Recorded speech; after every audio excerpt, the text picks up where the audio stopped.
नमस्कार दोस्तों। एक बहुत छोटा सा मुद्दा है और कहने के लिए बहुत बड़ा मुद्दा भी है।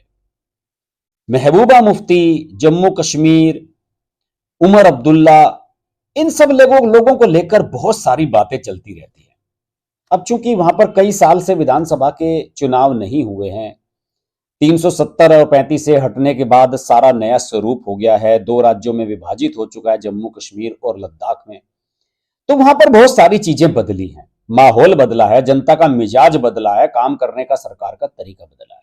लेकिन ये जो तमाम वहां पर कश्मीर के दल हैं, लोकल दल, पीडीपी है या नेशनल कॉन्फ्रेंस है या दूसरे जो अलगाववादी संगठन भी हैं, उन सब का जो रवैया है वो बदलने का नाम नहीं ले रहा है। इन लोगों को ये लगता है कि जो वर्तमान स्वरूप है जम्मू कश्मीर का, उसमें इनकी दाल गलने वाली नहीं है। ये बार बार समय समय पर ये कहने लगते हैं कि साहब पुराने स्वरूप में लौटाया जाए, पूर्ण राज्य का दर्जा दिया जाए, ये वो फलाना हो। हालांकि केंद्रीय गृह मंत्री अमित शाह ये कह चुके हैं कि साहब जब भी हम यहां पर विधानसभा चुनाव कराएंगे तो शायद एक विधानसभा चुनाव के बाद इसको पूर्ण राज्य का दर्जा फिर से दे दिया जाएगा।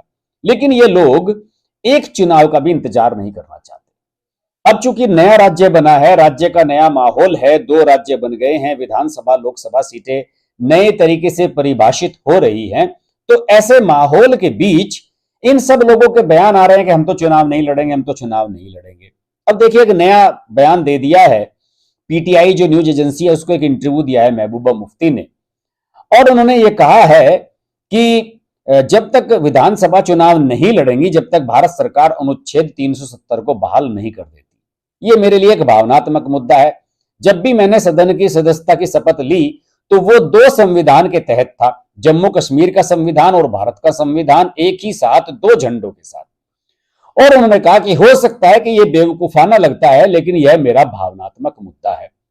उन्होंने कहा कि संसदीय चुनाव मुझे पता नहीं कब होंगी कि मैं चुनाव लड़ूंगी या नहीं। और उन्होंने ये कहा कि जो हमारा गुपकार अलायंस बना है, उस गुपकार अलायंस के बारे में उन्होंने कहा कि हम एक साथ मिलकर विधानसभा का चुनाव लड़ेंगे। ये भी बहुत बड़ा सवाल है। हमने कभी इस पर चर्चा नहीं की कि हम चुनाव साथ मिलकर लड़ने वाले हैं या अलग अलग, और जब तक हम सभी साथ नहीं बैठते हैं उसके बाद हम इस बारे में बात कर पाएंगे।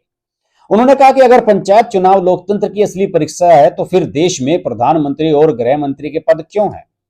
वे लोग पंचायत चुनावों की बात करते हैं। ऐसा नहीं है कि ये चुनाव पहली बार हुए हैं, ये चुनाव शेख मोहम्मद अब्दुल्ला के वक्त से होते रहे हैं।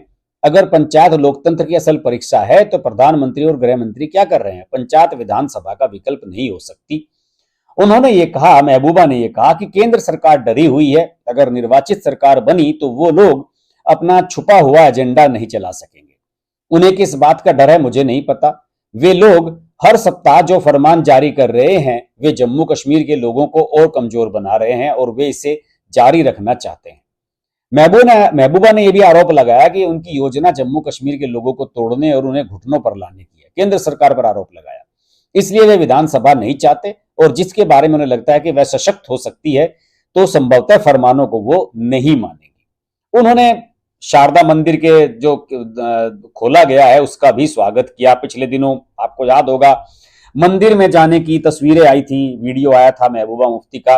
तो इन लोगों का थोड़ा सा क्या कहना चाहिए कि टोन तो बदला है, लेकिन इन्हें यह भी लग रहा है कि जो नया परिसीमन होगा या जो नई विधानसभा बनेगी, जो नई तरीके से बनाई गई है परिसीमन के बाद विधानसभा, उनमें इनकी औकात बनी रहेगी या नहीं, इस बात को लेकर ये खुद ही आशंकित है।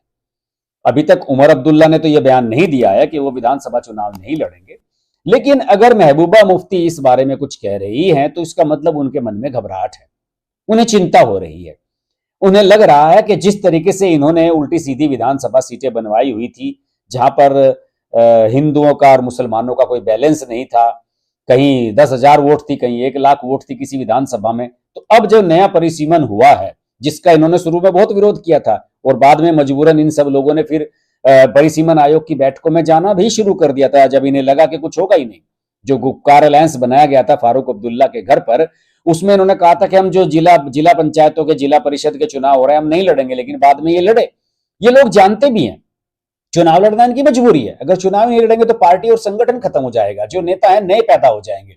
जो जिला पंचायत चुनाव के बाद, नगर पंचायत चुनाव के बाद, परिषद चुनाव के बाद सामने आए हैं, फिर वही कल विधानसभा का चुनाव लड़ने लगेंगे तो इनका वजूद ही खत्म हो जाएगा। तो महबूबा मुफ्ती का जो ये बयान है कि मैं विधानसभा चुनाव या लोकसभा चुनाव नहीं लड़ूंगी जब तक पुरानी व्यवस्था बहाल नहीं होती है, वो एक बचकाना बयान है और एक कमजोर बयान है। जब चुनाव आएंगे तो आप देखना ये सबसे पहले चुनाव लड़ती हुई नजर नहीं आएंगी, वरना उसके बिना इन्हें पूछता कौन है। देखते हैं महबूबा मुफ्ती अपने बयान पर कब तक टिकी रहती है। जम्मू कश्मीर को लेकर हमने बहुत सारे वीडियो पहले भी बनाए हैं, आगे भी बनाते रहेंगे। अगर आपको ये वीडियो अच्छा लगे लाइक कीजिए, शेयर कीजिए, चैनल को सब्सक्राइब जरूर कीजिएगा। फिर होती है आपसे मुलाकात। नमस्कार।